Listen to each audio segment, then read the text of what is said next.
गुरुर्ब्रह्मा गुरुर्विष्णु गुरुर्देवो महेश्वरः गुरुः साक्षात् परं ब्रह्म तस्मै श्री रामं रामानुजं सीतां भरतं भरतानुजं सुग्रीवं वायुसूनुं च प्रणमामि पुनः पुनः। नमोऽस्तु रामाय सलक्ष्मणाय वै च तस्यै जनकात्मजायै। नमोऽस्तु रुद्रेन्द्रयमानिलेभ्यो नमोऽस्तु चन्द्रार्कमरुद्गणेभ्यः। नारायण नारायण नारायण नारायण। आज श्रीमद् वाल्मीकि रामायण के सुंदरकांड का शुभारंभ होने जा रहा है। श्री सीतारामचंद्राभ्याम नमः। श्रीमद् वाल्मीकि रामायणम सुंदरकांडम प्रथमः सर्ग। वाल्मीकि रामायण की विशेषता है कि तुलसीदास जी ने तो प्रत्येक कांड के पूर्व में मंगलाचरण के श्लोक अलग अलग बनाए हैं, पर यहाँ शुरू में ही मंगलाचरण है, उसके बाद प्रत्येक कांड में मंगलाचरण नहीं। तो जहाँ कल प्रसंग को विराम दिया था वहीं से आगे की घटना सुंदरकांड में प्रस्तुत करते हैं। हनुमान जी के लिए कह रहे हैं, तदनंतर शत्रुओं का संहार करने वाले हनुमान जी ने रावण द्वारा हरी गई सीता के निवास स्थान का पता लगाने के लिए उस आकाश मार्ग से जाने का विचार किया। कल आया था कि अभी महेंद्र पर्वत पर खड़े हो गए हैं, तो आकाश मार्ग की विशेषता बता रहे हैं, जिस पर चारण यानी देव जाति विशेष विचरा करते हैं। आकाश में ये चारण जो हैं ये विचरते रहते हैं। कपिवर हनुमान जी ऐसा कर्म करना चाहते थे जो दूसरों के लिए दुष्कर था, तथा उस कार्य में उन्हें किसी और की सहायता भी नहीं प्राप्त थी। उन्होंने मस्तक और ग्रीवा ऊंची की। उस समय वे हृष्ट पुष्ट सांड के समान प्रतीत होने लगे। फिर धीर स्वभाव वाले वे महाबली पवन कुमार वैदूर्य मणि यानी नीलम और समुद्र के जल की भांति हरी हरी घास पर सुखपूर्वक विचरने लगे। महेंद्र पर्वत पर जो घास थी, उस समय बुद्धिमान हनुमान जी पक्षियों को त्रास देते हुए वृक्षों को वक्षस्थल के आघात से धराशायी करते, यानी जानबूझ के नहीं, क्योंकि उनका आकार इतना बड़ा हो गया था, तो बहुत से मृगों वन जंतुओं को कुचलते हुए पराक्रम में बढ़े चढ़े सिंह के समान शोभा पा रहे थे। उस पर्वत का जो तल प्रदेश था वह पहाड़ों में स्वभाव से ही उत्पन्न होने वाली नीली, लाल, मजीठ और कमल के से रंग वाली श्वेत तथा श्याम वर्ण वाली निर्मल धातुओं से अच्छी तरह अलंकृत था। उस पर देवोपम यक्ष, महेंद्र पर्वत पर देवोपम यक्ष, किन्नर, गंधर्व और नाग जो इच्छा अनुसार रूप धारण करने वाले थे, निरंतर परिवार सहित निवास करते थे। बड़े बड़े गजराजों से भरे हुए उस पर्वत के समतल प्रदेश में खड़े हुए कपिवर हनुमान जी वहाँ जलाशय में स्थित हुए विशालकाय हाथी के समान जान पड़ते थे।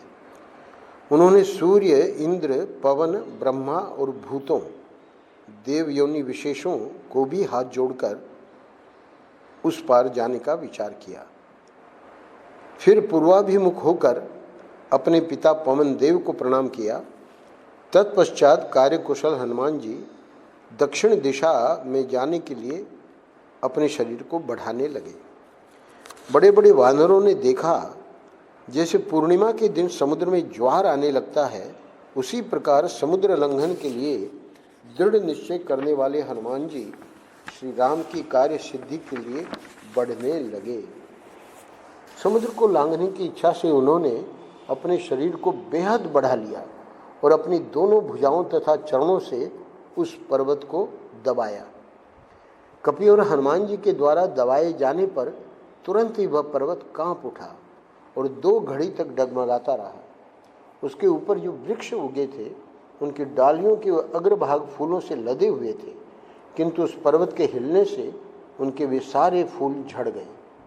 वृक्षों से झड़ी हुई उस सुगंधित पुष्प राशि के द्वारा सब ओर से आच्छादित हुआ वह पर्वत ऐसा जान पड़ता था मानो वह फूलों का ही बना हुआ हो।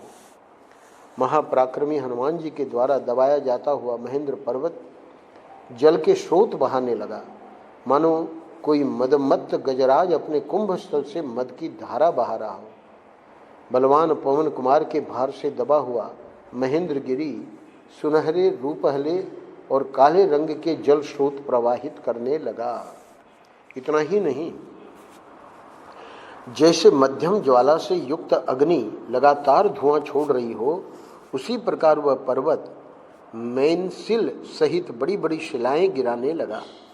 हनुमान जी के उस पर्वत पीड़न से पीड़ित होकर वहाँ के समस्त जीव गुफाओं में घुसे हुए बुरी तरह से चिल्लाने लगे।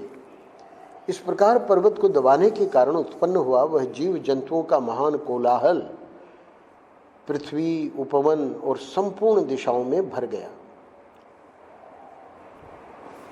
सर्पों के ऊपर स्वस्तिक चिन्ह होता है, तो उसके लिए कह रहे हैं कि ऐसे जो सर्प थे वे विष की भयानक आग उगलते हुए बड़े बड़े सर्प उस पर्वत की शिलाओं को अपने दांतों से डसने लगे। क्रोध से भरे हुए उन विषैले सांपों के काटने पर वे बड़ी बड़ी शिलाएं इस प्रकार जल उठीं मानो उनमें आग लग गई हो। उस समय उन सब के सहस्रों टुकड़े हो गए। उस पर्वत पर जो बहुत सी औषधियाँ उगी हुई थीं, यहाँ एक विशेष बात कह रहे हैं वाल्मीकि जी, उस पर्वत पर जो बहुत सी औषधियाँ उगी हुई थीं वे विष को नष्ट करने वाली होने पर भी उन नागों के विष को शांत न कर सके।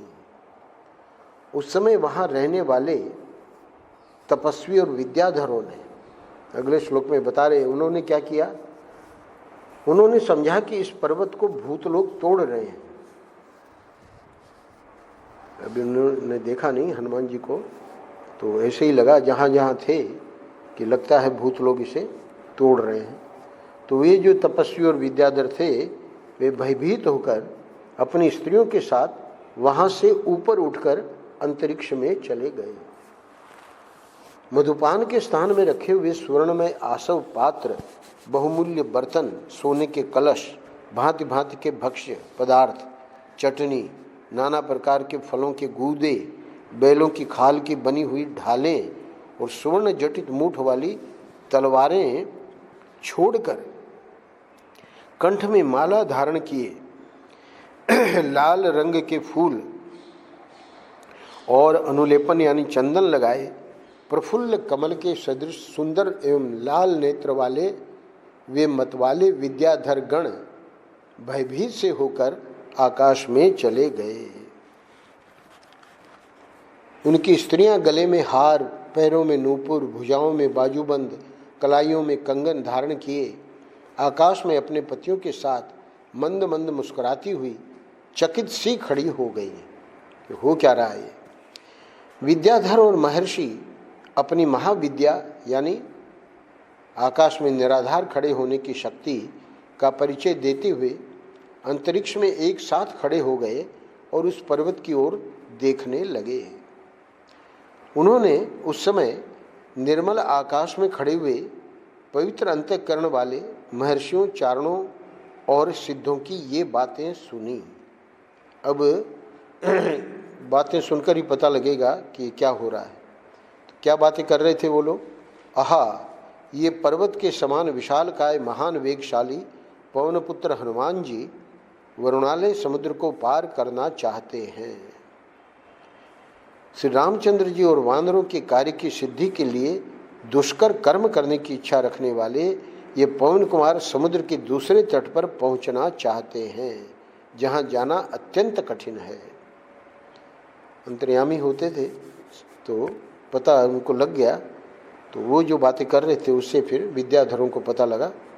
इस प्रकार विद्याधरों ने उन तपस्वी महात्माओं की कही हुई ये बातें सुनकर पर्वत के ऊपर अतुलित बलशाली वानर शिरोमणि हनुमान जी को देखा।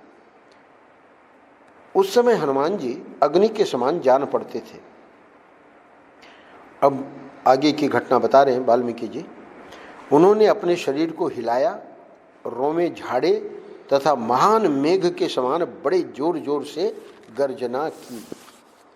हनुमान जी अब ऊपर को उछलना ही चाहते थे। उन्होंने क्रमशः गोलाकार मूड़ी तथा रोमावलियों से भरी हुई अपनी पूंछ को उसी प्रकार आकाश में फेंका जैसे पक्षीराज गरुड़ सर्प को फेंकते हैं, यानी अपना जो शिकार होता है उसको उसके साथ खेलते हैं। अत्यंत वेगशाली हनुमान जी के पीछे आकाश में फैली हुई उनकी कुछ कुछ मुड़ी हुई पूंछ गरुड़ के द्वारा ले जाए जाते हुए महान सर्प के समान दिखाई देती थी। उन्होंने अपनी विशाल परिघ के समान भुजाओं को पर्वत पर जमाया, फिर ऊपर के सब अंगों को इस तरह सिकोड़ लिया कि वे कटी के सीमा में ही आ गए। साथ ही उन्होंने दोनों पैरों को भी समेट लिया। तत्पश्चात तेजस्वी और पराक्रमी हनुमान जी ने अपनी दोनों भुजाओं और गर्दन को भी सिकोड़ लिया।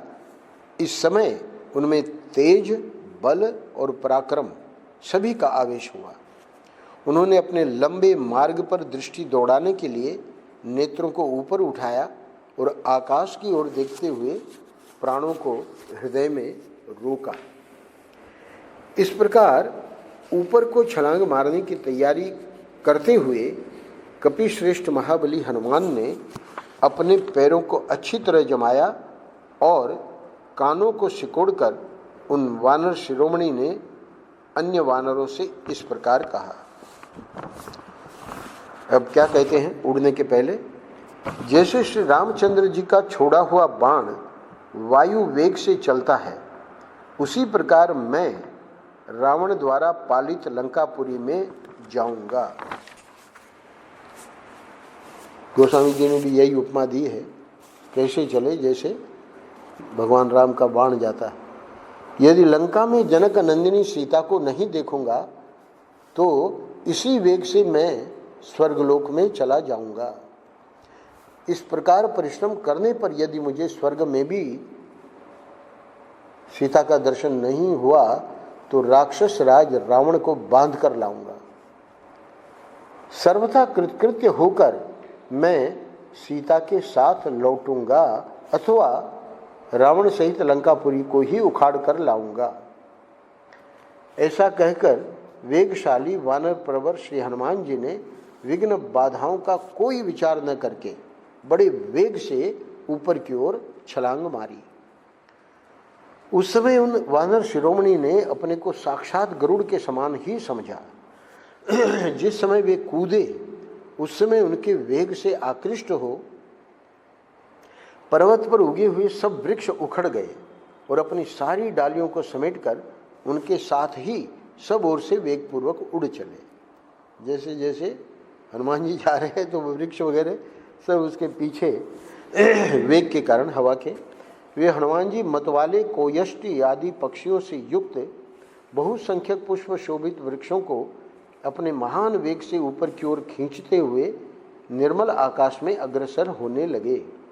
उनकी जांघों के महान वेग से ऊपर को उठे हुए वृक्ष एक मुहूर्त तक उनके पीछे पीछे इस प्रकार गए जैसे दूर देश के पथ पर जाने वाले अपने भाई बंधु को उसके बंधु बांधव पहुंचाने जाते हैं। हनुमान जी की जांघों के वेग से उखड़े हुए साल तथा दूसरे दूसरे श्रेष्ठ वृक्ष उनके पीछे पीछे उसी प्रकार चले जैसे राजा के पीछे उसके सैनिक चलते हैं। जिनकी डालियों के अग्रभाग फूलों से सुशोभित थे, उन बहुतेरे वृक्षों से संयुक्त हुए पर्वताकार हनुमान जी अद्भुत शोभा से संपन्न दिखाई दिए। तो शुरू के दृश्य का वर्णन कर रहे हैं। उन वृक्षों में से जो भारी थे वे थोड़ी ही देर में गिरकर क्षार समुद्र में डूब गए। ठीक उसी तरह जैसे कितने ही पंखधारी पर्वत देवराज इंद्र के भय से वरुणालय में निमग्न हो गए थे। देवराज इंद्र ने जब संकल्प किया कि ये आगे बताएंगे शायद, मेघ के समान विशालकाय हनुमान जी अपने साथ खींचकर आए हुए वृक्षों के अंकुर और कोर सहित फूलों से आच्छादित हो जुगनुओं की जगमगाहट से युक्त पर्वत के समान शोभा पाते थे।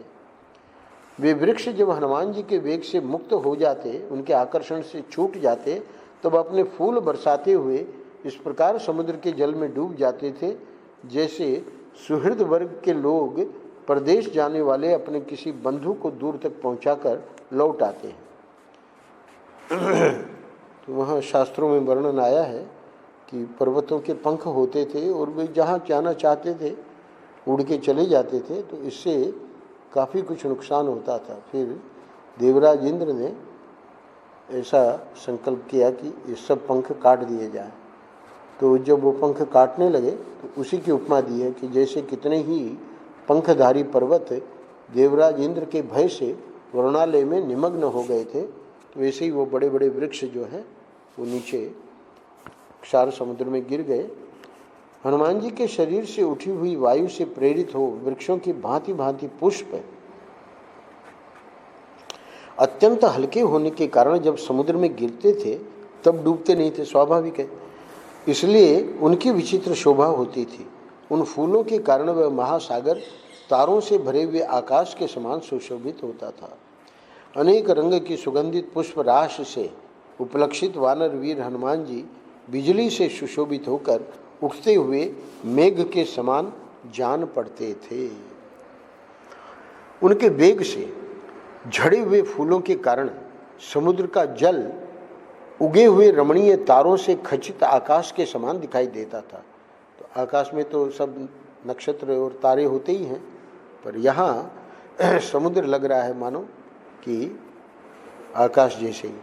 आकाश में फैलाई गई उनकी दोनों भुजाएं ऐसी दिखाई देती थी मानो किसी पर्वत के शिखर से 5 फन वाले 2 सर्प निकले हुए हों। उस समय महाकपि हनुमान ऐसे प्रतीत होते थे मानो तरंग मालाओं सहित महासागर को पी रहे हों।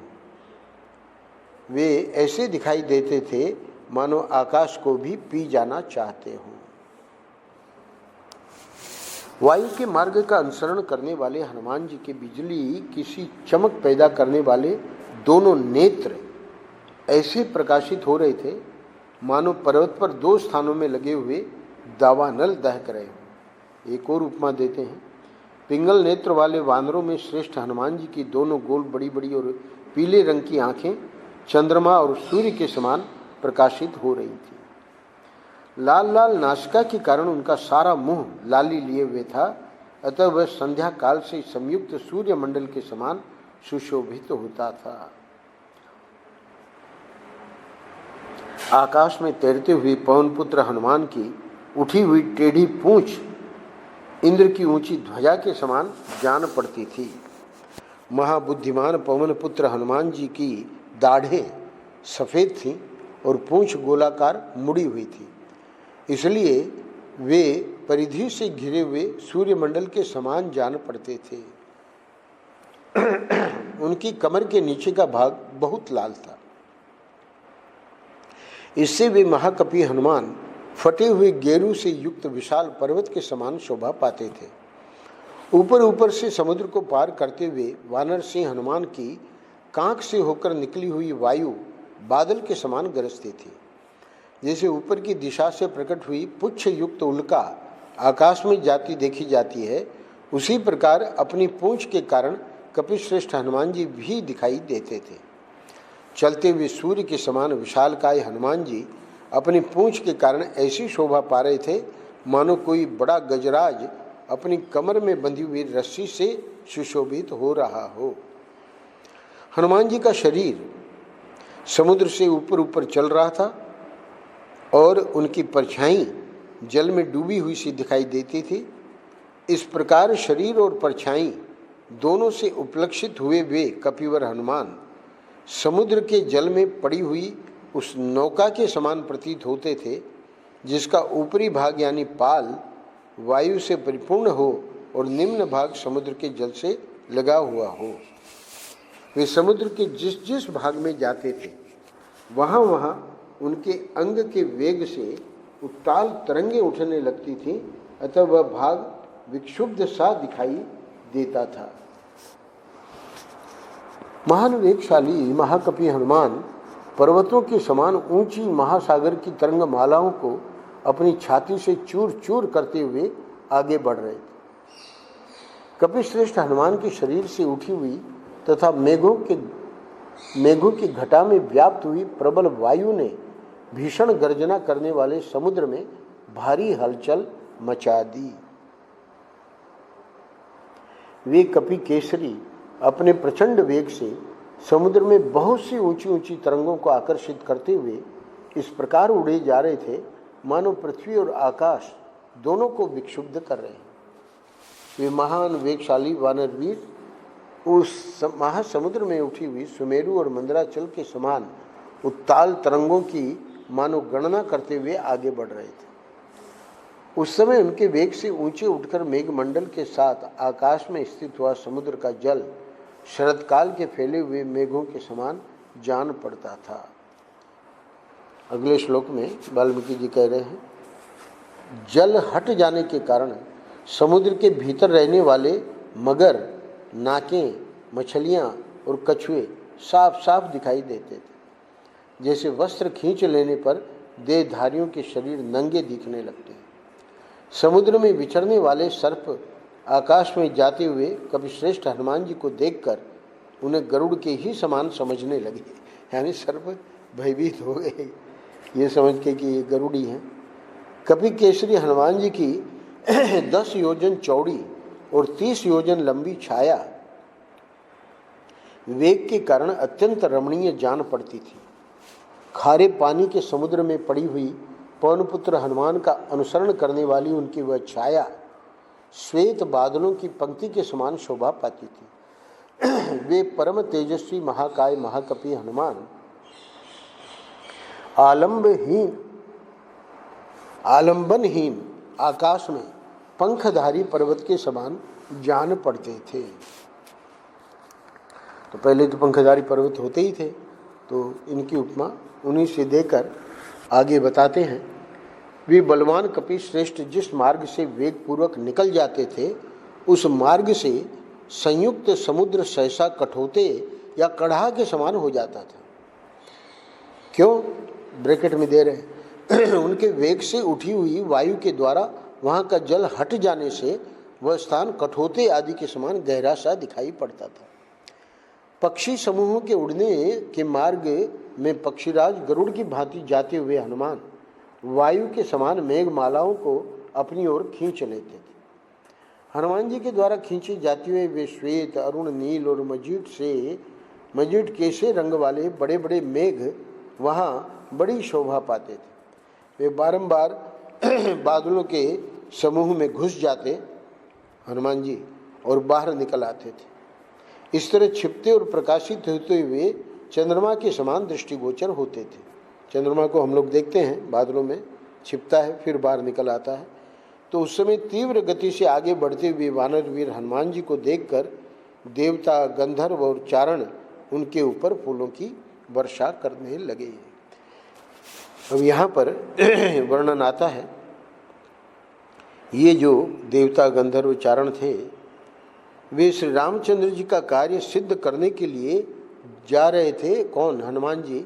अतः उस समय वेग से जाते हुए वानरराज हनुमान को सूर्य देव ने ताप नहीं पहुंचाया। सबसे बड़े देवता तो यही है, उन्होंने ताप नहीं पहुंचाया। और वायुदेव ने भी उनकी सेवा की, पहली बात। दूसरी बात, आकाश मार्ग से यात्रा करते हुए वानर वीर हनुमान की ऋषि मुनि स्तुति करने लगे तथा देवता और गंधर्व उनकी प्रशंसा के गीत गाने लगे। उन कपिश्रेष्ठ को बिना थकावट के सहसा आगे बढ़ते देख अब क्या घटना घटित होती है, ये घटना सब हम लोगों को पता है। तो वाल्मीकि रामायण में कैसे वर्णन किया है। उन कपिश्रेष्ठ को बिना थकावट के सहसा आगे बढ़ते देख नाग, यक्ष और नाना प्रकार के राक्षस सभी उनकी स्तुति करने लगे। जिस समय कपि केसरी हनुमान जी उछलकर समुद्र पार कर रहे थे उस समय इक्ष्वाकु कुल का सम्मान करने की इच्छा से समुद्र ने विचार किया। क्या विचार किया समुद्र ने? यदि मैं वानर राज हनुमान जी की सहायता नहीं करूंगा तो बोलने की इच्छा वाले सभी लोगों की दृष्टि में मैं सर्वथा निंदनीय हो जाऊंगा। मुझे इक्ष्वाकु कुल के महाराज सगर ने बढ़ाया था। समुद्र जानता है अपनी उत्पत्ति कैसे हुई। इस समय ये हनुमान जी भी इक्ष्वाकु वंशी वीर श्री रघुनाथ जी की सहायता कर रहे हैं। खोद डाला था सगर पुत्रों ने, 60,000 पुत्रों ने, और वहीं पे फिर गंगा जी जब आई तो वो पूरा भर गया। तो इसलिए कह रहा है कि महाराज सगर ने मुझे बढ़ाया था, वो इक्ष्वाकु कुल में इसी वंश में हुए जिसमें भगवान हुए।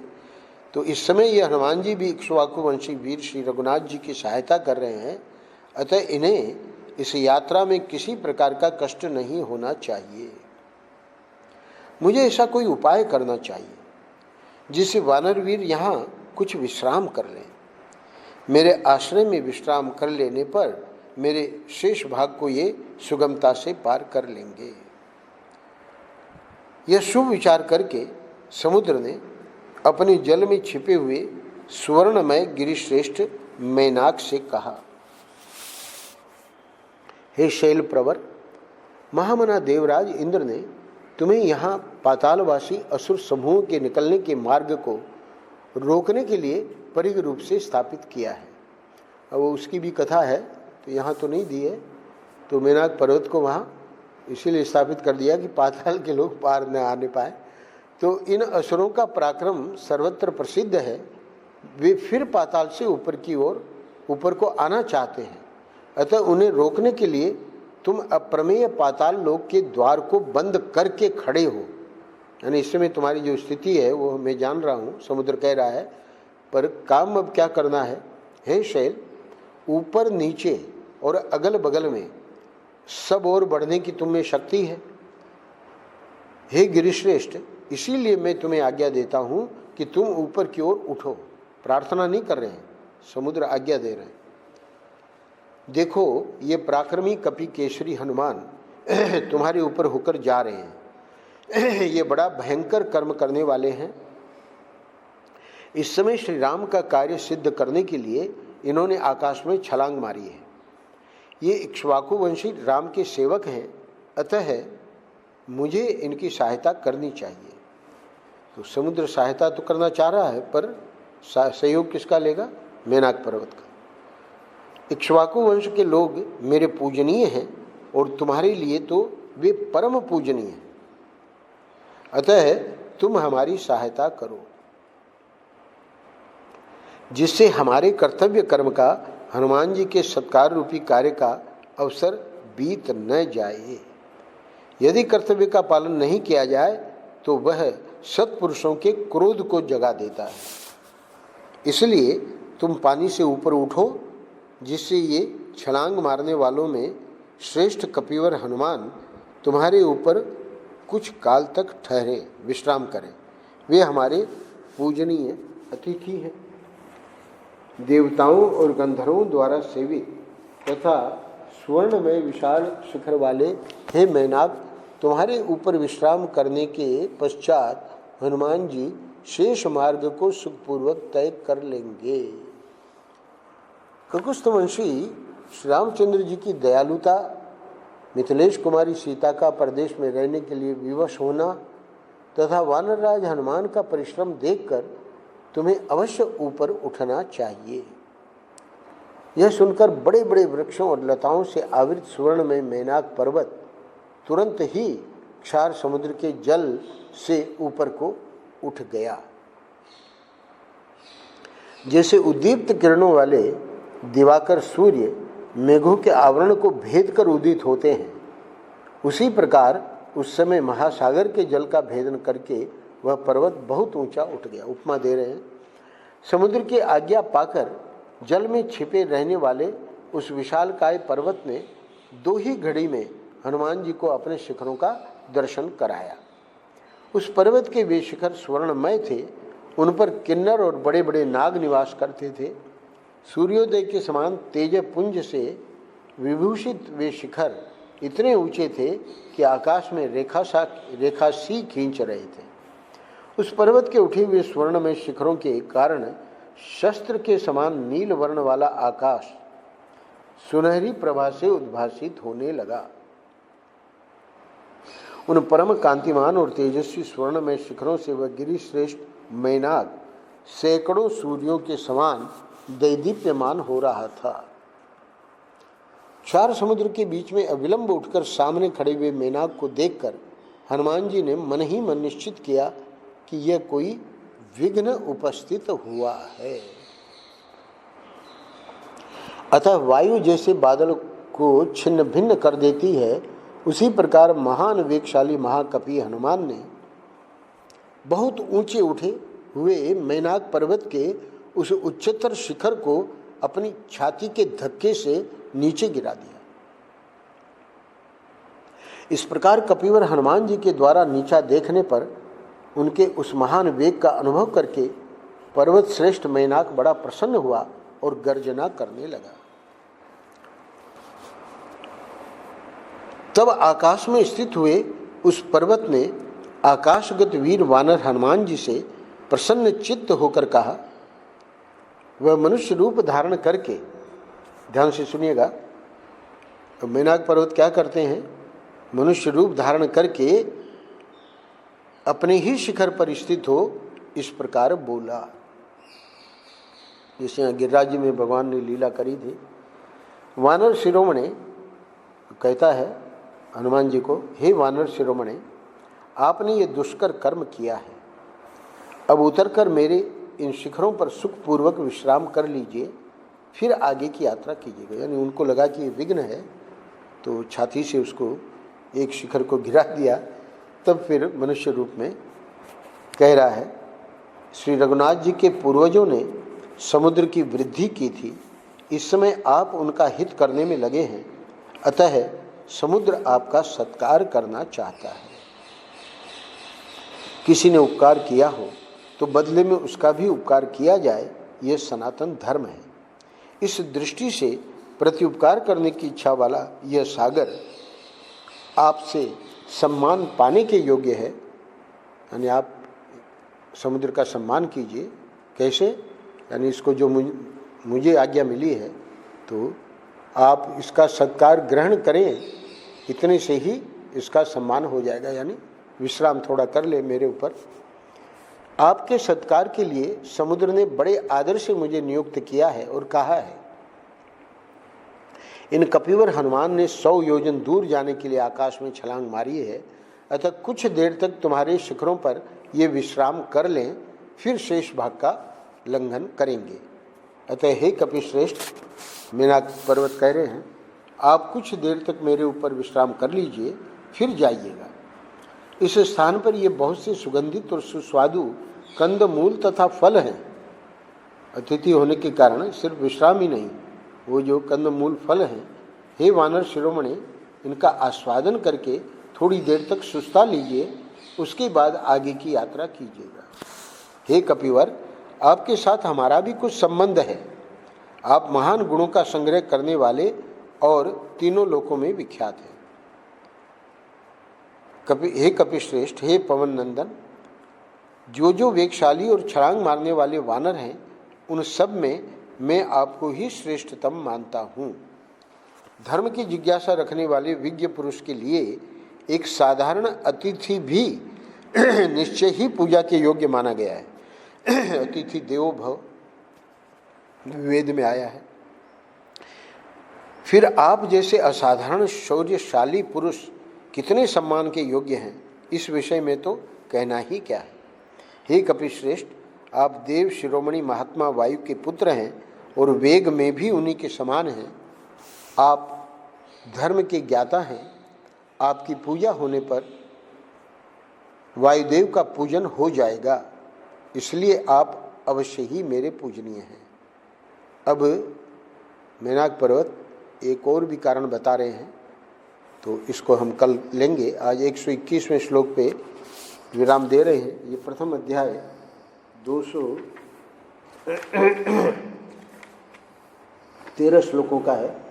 तो करीब करीब समझिए कि आधा अध्याय आज पूरा हुआ और शेष कल करके दूसरे अध्याय में प्रवेश करेंगे। नारायण नारायण नारायण नारायण। श्री राम जय जय राम।